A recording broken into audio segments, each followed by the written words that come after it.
বলছি ওগো, তোমার কি হলো? হ্যাঁ হ্যাঁ গো গিন্নি, এই হলো। তাড়াতাড়ি শেষ করো, দেখি। আমার তো রান্না শেষ হয়ে গেল। ঠিক আছে, তুমি খাবার বাড়ো গিন্নি, আমি আসছি। এসো এসো, আমি তোমাদের খাবার দিয়ে আবার কাজে বেরোবো। আমার কি আর একটু আধটু কাজ নাকি?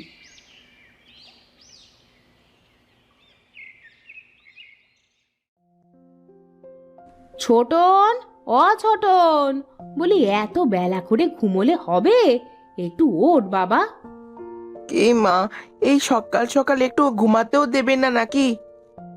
আমার তো বাপু তোমাদের জন্য বসে থাকলে চলবে না। এসো, এখন বাপ বেটা খেয়ে আমাকে একটু উদ্ধার করো দেখি।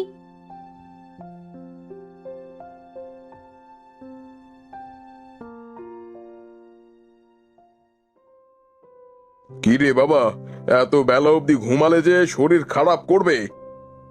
জানো তো বাবা, আমার রাতে কেন জানি না ঘুমাতে চায় না। কি সব দেখি শুধু।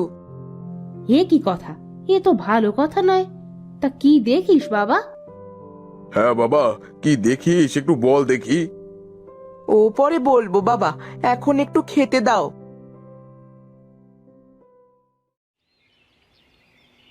বাবা, আমি আর যাবো তোমার সাথে বনে কাঠ কাটতে। না বাবা, তুই বনে গিয়ে কি করবি? আর তাছাড়া আমি কি তোকে বনে যেতে দেব নাকি? হ্যাঁ রে বাবা, তোর বনে গিয়ে কি কাজ, তুই বরং বাড়িতেই থাক বাবা। হ্যাঁ হ্যাঁ, তুমি যাও। আমি ছোটনকে একটু ঘরে বসিয়ে পড়তে দিই। তাই করো গিন্নি। শোন ছোটন, একটা কথা সব সময় মনে রাখবি, লেখাপড়া করে যে গাড়ি ঘোড়া চড়ে সে। ঠিক আছে বাবা, আমি ঠিক পড়াশোনা করব। এই তো, লক্ষ্মী ছেলে আমার। চল, ঘরে যাই। আমি চললাম গিন্নি। একটু তাড়াতাড়ি এসো, ও বেলা কিন্তু বাজারে যেতে হবে। ঠিক আছে, ও কথা কি আবার আমাকে মনে করিয়ে দিতে হবে?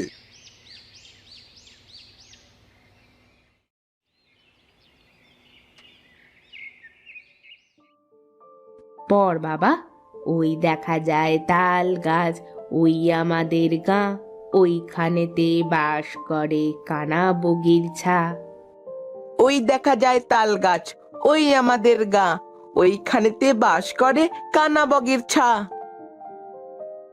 তুই পড়তে থাক বাবা, আমি কাজ করি একটু। ঠিক আছে মা, তুমি যাও, আমি পড়ছি। না পড়ে আবার ফাঁকি দিস না যেন। ঠিক আছে মা।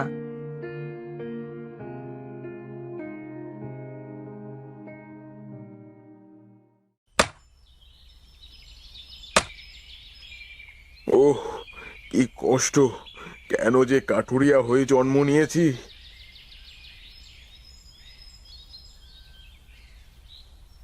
ও বুড়িমা, এই বনের মাঝখানে একা একা কি করছো তুমি?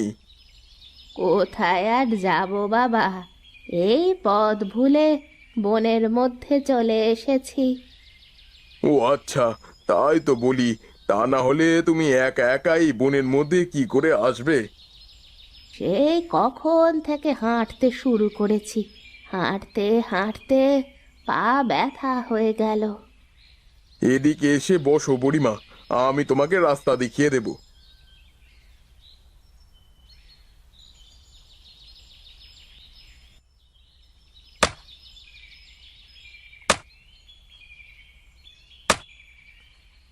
আরে ও বাছা, তোর কি হলো?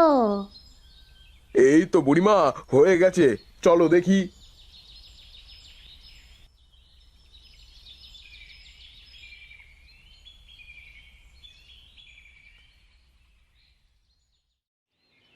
গিন্নি, আরে ও গিন্নি, গেলে কোথায়? হ্যাঁ গো, বলো। এই বুড়িমাকে এক গ্লাস জল এনে দাও তো দেখি। বুড়িমা, তুমি বারান্দাতে গিয়ে বসো।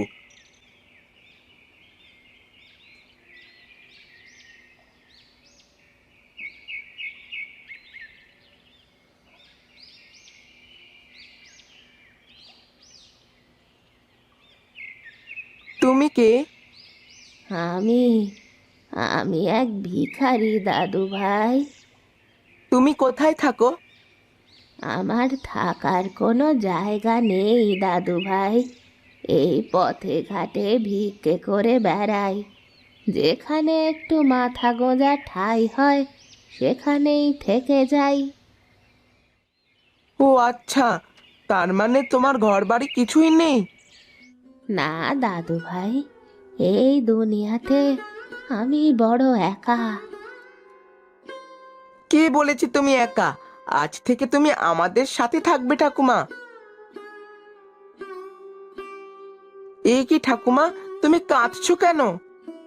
তুই যে আমাকে ঠাকুমা বললি, তাই আমার আনন্দে চোখে জল চলে আসলো।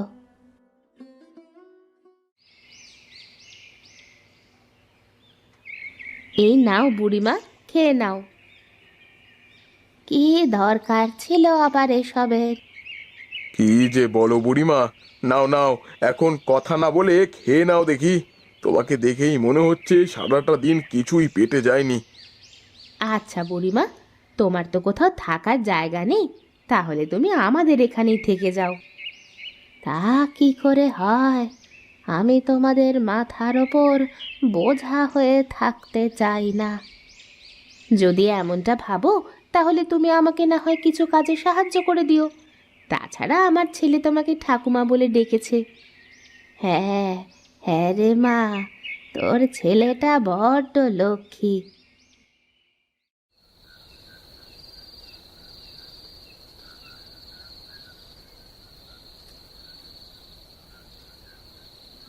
হা হা হা হা, সে কি কাণ্ড! নাপিত দিল ঝেড়ে দৌড়। তারপর তারপর কি হলো ঠাকুমা? শোন শোন তাহলে, নাপিত ওর জীবন বাঁচাতে মন্ত্রীর কাটা গোফে কালি মেখে দিল। মন্ত্রী কিছু না বুঝেই চলে গেল। আচ্ছা ঠাকুমা, তাহলে তো নাপিতের কপালে শনি আছে। হ্যাঁ হ্যাঁ, তা তো বটেই।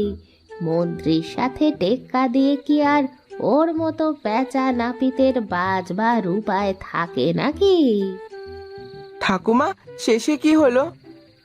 শেষে শেষে যা হবার তাই হলো। নাপিতের মন্ত্রীর মোচ কাটার দায়ে গ্রেপ্তার করে গারদে ভরা হলো।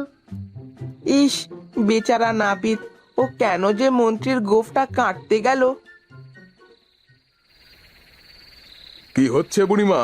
আমার ছেলে কি তোমাকে খুব জ্বালাচ্ছে? না না, কি বলো বাছা, তোমার ছেলেটা বড্ড লক্ষ্মী। তোমার ছেলের মাথায় শুধু বুদ্ধি আর বুদ্ধি। হ্যাঁ গো বুড়িমা, এই জন্যই তো ছেলেকে বলেছি অনেক লেখাপড়া করতে হবে, মানুষের মতো মানুষ হতে হবে। তুই চিন্তে করিস না বাছা, তোর ছেলে একদিন অনেক বড় হবে। তা বসে বসে শুধু নাতিকেই গল্প শোনালে হবে? আমাদেরকেও তো শোনাতে পারো। হ্যাঁ হ্যাঁ, শোনাবে বটে। সময় কি আর ফুরিয়ে যাচ্ছে?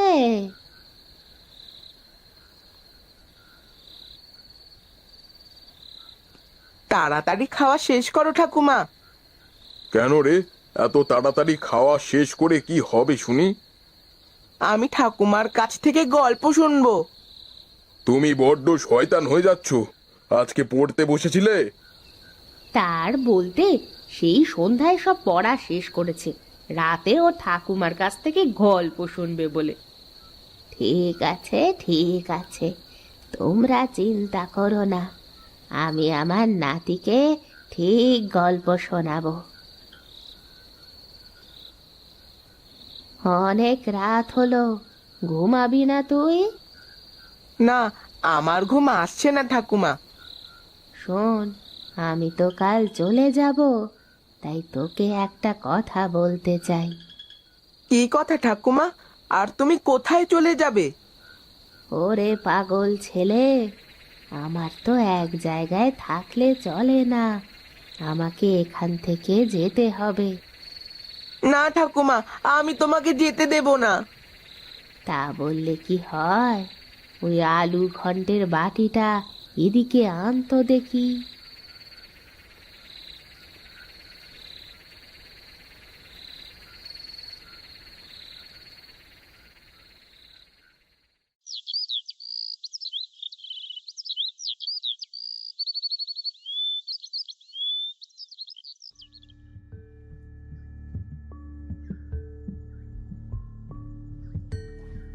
ওগো, বুড়ি কি তবে সত্যিই জাদুকর ছিল? কি জানি, আমার তো মাথায় কিছু আসছে না। দেখো বাবা, ঠাকুমা কেমন ফু দিয়ে আলু ঘন্ট সোনার মোহরে পরিণত করলো। হ্যাঁ হ্যাঁ, আলু ঘন্ট কিভাবে সোনার মোহর দেয়? আমাকে ঠাকুমা মন্ত্র শিখিয়ে দিয়ে গেছে। এখন থেকে ঠাকুমার জন্য আলু ঘন্ট করে তা রেখে মন্ত্র পড়ে ফু দিলেই সোনার মোহর পাওয়া যাবে। বাহ, বেশ বেশ, এখন তাহলে আর আমাদের কষ্ট থাকবে না। হ্যাঁ বাবা, ঠাকুমা আমার বুদ্ধির তারিফ করে আমাকে মন্ত্রটা শিখিয়ে দিয়েছে। যাক, যা কিছু হয় ভালোর জন্যই হয়। এখন আমরা আর গরিব থাকবো না। এই মোহর বিক্রি করে ছোটনকে বড় একটা শহরের স্কুলে ভর্তি করব।